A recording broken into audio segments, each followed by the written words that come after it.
आदित्य ठाकरे यांनी दिल्ली दौऱ्यादरम्यान शरद पवारांची भेट घेणं टाळलंय। आदित्य ठाकरे यांनी राहुल गांधींची भेट घेतली, अरविंद केजरीवाल यांच्याशी सुद्धा चर्चा करणार असं सांगितलं। मात्र शरद पवारांची भेट घेणं टाळलं। ज्यांना फोडायचं त्यांना फोडा, पण जनतेच्या प्रश्नांवर बोला असं म्हणत महायुतीला सुद्धा आदित्य ठाकरे यांनी टोला लगावला।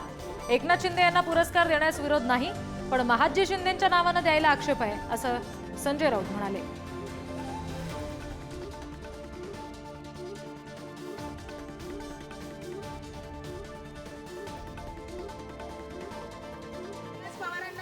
नाही, आज नाही भेट होणार आहे। नाही, आज नाही भेट होणार आहे। नाही, आज नाही भेट होणार आहे। नागपूरचं देखील वातावरण असतं, अधिवेशन असताना लोक एकमेकांना भेटतात आणि कोण कोणाला भेटायचं हे त्यांनी ठरवायचं आहे। पण एक तुम्हाला सांगतो, स्पष्टपणे सांगतो की महाराष्ट्रामध्ये सरकार आता बहुमताचं निवडणूक आयोगाचं बसलेलं आहे। त्याच्यात भाजपा एक घटक पक्ष आहे, मग मिंदे गट आहे आणि एक फुटलेली राष्ट्रवादी आहे। ह्या तिन्ही पक्षांनी फोडाफोडीच्या पुढे जाऊन, ठीक आहे तुम्ही जेवढा आमचा पक्ष फोडायचा ना फोडा, ज्यांना घ्यायचे भ्रष्ट असतील घ्या, ज्यांच्यावर डाग असतील, आम्ही बोलत नाही डाग अच्छे आहेत, भाजप बोलतं डाग अच्छे, पण घ्यायचं असेल घ्या। हे सगळं झाल्यानंतर जनतेचे प्रश्न जे आहेत आणि तुमच्या जाहीरनाम्यात जे प्रश्न होते किंवा मांडलेले विषय होते त्याच्यावर कधी काम करायला लागणार आहे? महाराष्ट्राचा शौर्याचा इतिहास समजून घेतला पाहिजे। महादजी शिंदे हे वीर होते, त्यांनी दिल्ली पुढे कधी लोटांगणं घातली नाहीत आणि दिल्ली समोर महाराष्ट्र कधी झुकवला नाही, हे जरा आताच्या महाराजांनी समजून घेतलं पाहिजे। एकनाथ शिंदे यांना पुरस्कार देण्याविषयी आमचं काय म्हणणं नाही, पण कोणाच्या नावानं देताय याला आमचा विरोध आहे। महादजी शिंदेच्या नावानं पुरस्कार तुम्ही कोणाला देताय? तुम्ही महादजी शिंदेची प्रतिष्ठा कमी केलेली आहे, तुम्ही तुमच्या पूर्वजांची प्रतिष्ठा कमी करताय, एका योद्ध्याची प्रतिष्ठा कमी करताय। तुम्ही जयाजीराव शिंदेच्या नावानं पुरस्कार द्या, आमचं काही म्हणणं नाहीये। आणखी तपशील आपण घेणार आहोत। प्रतिनिधी शिवाजी काळे सध्या आपल्याशी जोडले गेलेत त्यांच्याकडून। शिवाजी, शरद पवारांनी शिंदेंच्या सत्काराच्या कार्यक्रमासाठी जाणं, त्यांचा सन्मान करणं, या गोष्टीची खतखत आज सुद्धा ठाकरेंच्या तोंडून बाहेर आलेली आहे। शरद पवारांची भेट घेणं सुद्धा त्यानिमित्तानं आदित्य ठाकरेंनी टाळल्याचं दिसलंय। निश्चित शरद पवारांनी एकनाथ शिंदे यांच्यावरती कधी गुगली टाकली नाही असं एकनाथ शिंदे यांनी म्हटलं, पण त्याच कार्यक्रमातून जी गुगली पडली ते उद्धव ठाकरे यांच्या पक्षावर पडली। आता त्या गुगलीचा परिणाम आपल्याला होताना पाहायला मिळतोय।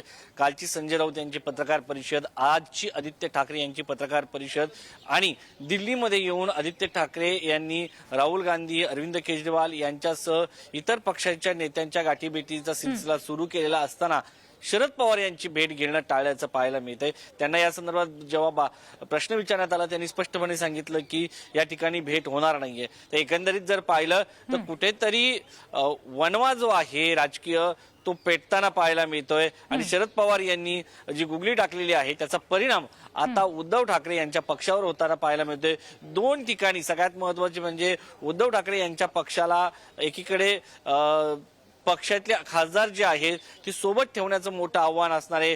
पदाधिकारी आपल्या सोबत ठेवणं 5 वर्ष हे मोठं आव्हानात्मक असणार आहे। त्या दरम्यान जर आपण पाहिलं, दुसरीकडे शरद पवार यांनी महादजी शिंदे ज्यांनी दिल्ली राखली, दिल्लीमध्ये मराठ्यांचं तख्त उभा केलं, पानिपतच्या तिसऱ्या लढाईनंतर त्या महादजी शिंदे यांच्या नावाने एवढा मोठा पुरस्कार एकनाथ शिंदे यांना दिला जातो। विशेष बाब म्हणजे तो शरद पवार यांच्या हस्ते दिला जातो। त्यामुळं कुठेतरी एकनाथ शिंदे यांना शरद पवार यांच्याकडनं अभय आहे का, त्याच्याही पलीकडे जाऊन ठाण्याचा विकास हा एकनाथ शिंदे यांनी केला, ते विकास पुरुष आहेत अशा पद्धतीने त्यांची प्रतिमा निर्माण होत आहे। हे कुठेतरी ठाकरे यांच्यासाठी बोचणार आहे। त्यामुळेच ठाकरे यांची टीका होताना पाहायला मिळते। आता तर ज्योतिरादित्य सिंधिया यांच्यापर्यंत हा विषय गेलेला आहे। ज्योतिरादित्य सिंधिया यांनी केलेल्या ट्विट नंतर महादजी शिंदे यांची उंची कमी केली जात आहे अशापर्यंत म्हणण्यापर्यंत संजय राऊत गेलेले आहेत। त्यामुळं याची जी ठिणगी आहे, पवारांची जी गुगली आहे ती ठाकरे यांच्या शिवसेनेवरती पडलेली आहे। त्यामुळं राजकीय तणाव तो निश्चितपणे आहे आणि त्या पार्श्वभूमीवरती आता ही भेट जी आहे ती निश्चितपणे टाळताना पाहायला मिळतात आदित्य ठाकरे, असंच म्हणावं लागेल। जी, शिंदेंकडून राज्यभरात ठाकरेंना धक्का दिला जातोय। अत्यंत महत्त्वाचे नेते शिंदेंच्या शिवसेनेमध्ये येतील। उदय सामंत तिकडे दावा करतायत सातत्यानं, साळवींचं नाव त्यासाठी चर्चेत आहेच आजच पक्षप्रवेशासंदर्भात।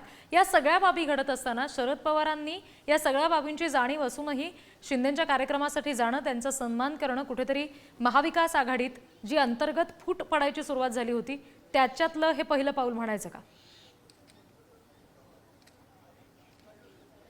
शरद पवार ची ही खेळी जी आहे ती आत्ताची नाहीये. शरद पवारांनी अजित पवारांना लांब ठेवावं किंवा अजित पवार मोठे होऊ नये. जर मोठे झाले तर 3 पक्षामध्ये सगळ्यात मोठा फटका शिंदेना बसतो ही जाणीव होती. त्यामुळं जेव्हापासून शिंदे हे मुख्यमंत्री झाले किंवा वेगळी शिवसेना तयार झाली तेव्हापासूनच शरद पवार यांनी एकनाथ शिंदे यांच्या गाठीभेटी सुरू ठेवल्या.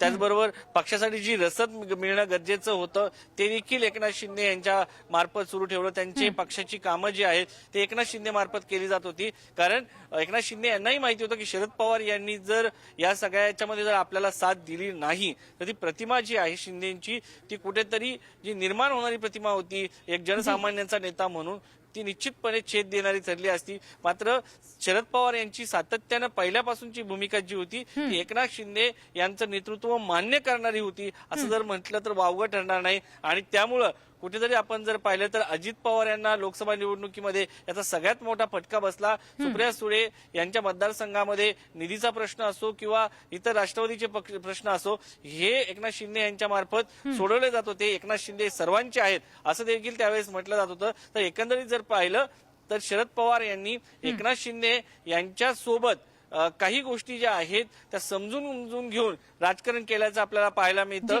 तर त्याचेच एक भाग म्हणून जर आपण पाहिलं तर याचा फटका जो आहे तो 2 पक्षांना बसतो मित्रपक्ष म्हणून. एक बसतो अजित पवार यांना बसतो कारण महायुतीमध्ये जर राष्ट्रवादी वाढली तर समविचाराची असल्यामुळं त्याचा फटका अजित पवारांना बसतो. दुसरीकडे महाविकास आघाडीमध्ये ठाकरे यांना फटका बसतो. मात्र शरद पवार यांच्या पक्षाचं कुठेतरी कुठलंही नुकसान जे आहे ते होताना पाहायला मिळत नाही.